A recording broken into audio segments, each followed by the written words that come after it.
নমস্কার, সুভদ্রা রান্নাঘরে আমার সকল দর্শক বন্ধুকে জানাই স্বাগত। আমি শিউলি।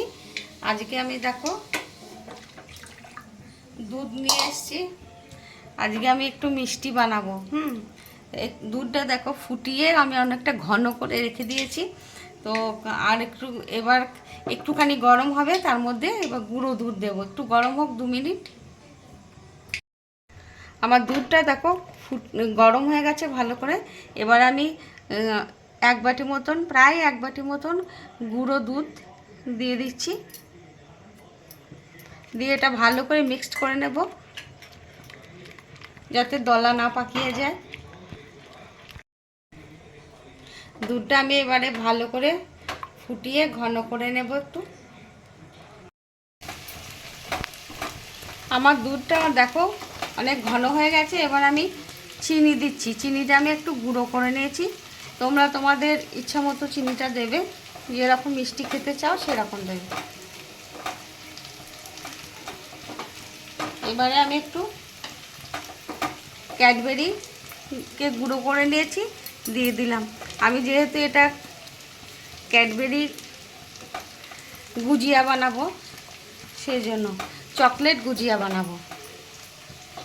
আমার কাছে কোকো পাউডারটা নেই, শেষ হয়ে গেছে, সেই জন্য আমি ক্যাডবেরি দিয়ে দিয়েছি। তোমাদের কাছে কোকো পাউডার থাকলে তোমরা কোকো পাউডার দেবে। দেখো আমার কালারটা কি সুন্দর, একদম ক্যাডবেরি কালার এসে গেছে, মানে চকলেট কালার। আমাদের এখানে না এই চকলেট গুজিয়া পাওয়া যায়, তো সেইখান থেকে আমার দেখে মনে হয়েছে আমি ওখানে বাড়িতে বানাই,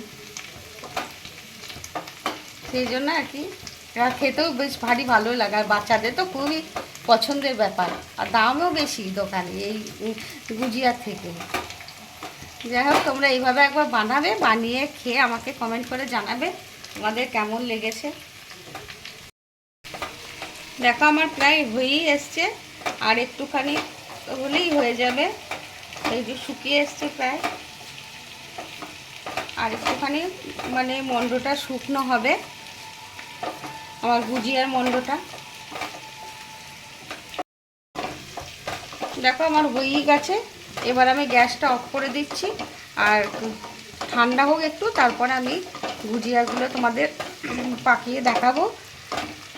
আর তোমরা এইভাবে, আবার বলছি, এইভাবে একবার বানাবে, বানিয়ে খেয়ে আমাকে বলবে তোমাদের কেমন লেগেছে আমার এই চকলেট গুজিয়া রেসিপি। ঠিক আছে, আমি গ্যাস অফ করে দিলাম। দেখো আমার রেডি হয়ে গেছে। হাতে একটুখানি ঘি লাগিয়ে নিয়েছি। এবারে আমি গুজিয়াগুলো বানিয়ে নেব।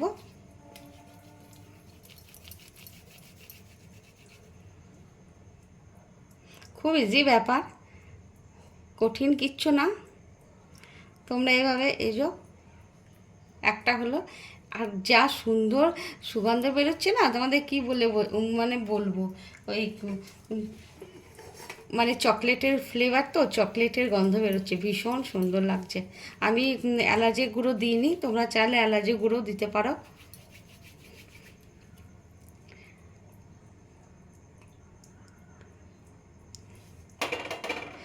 তোমরা আমি এইভাবে সমস্তগুলো বানিয়ে নেব, দিয়ে বানিয়ে নিয়ে তোমাদের দেখাবো। আর তোমরা আমার সাথে থাকবে, এইভাবে পাশে থাকো, তোমাদের অনুরোধ জানাচ্ছি। আর তোমাদেরকে সবাইকে অসংখ্য ধন্যবাদ, অনেক অনেক ভালোবাসা আমার সাথে, আমার পাশে এইভাবে থাকার জন্য, আমাকে সহযোগিতা করার জন্য, আমাকে সাপোর্ট করার জন্য। ঠিক আছে, তাহলে আমি এগুলো সব বানিয়ে নিয়ে তোমাদের দেখাবো।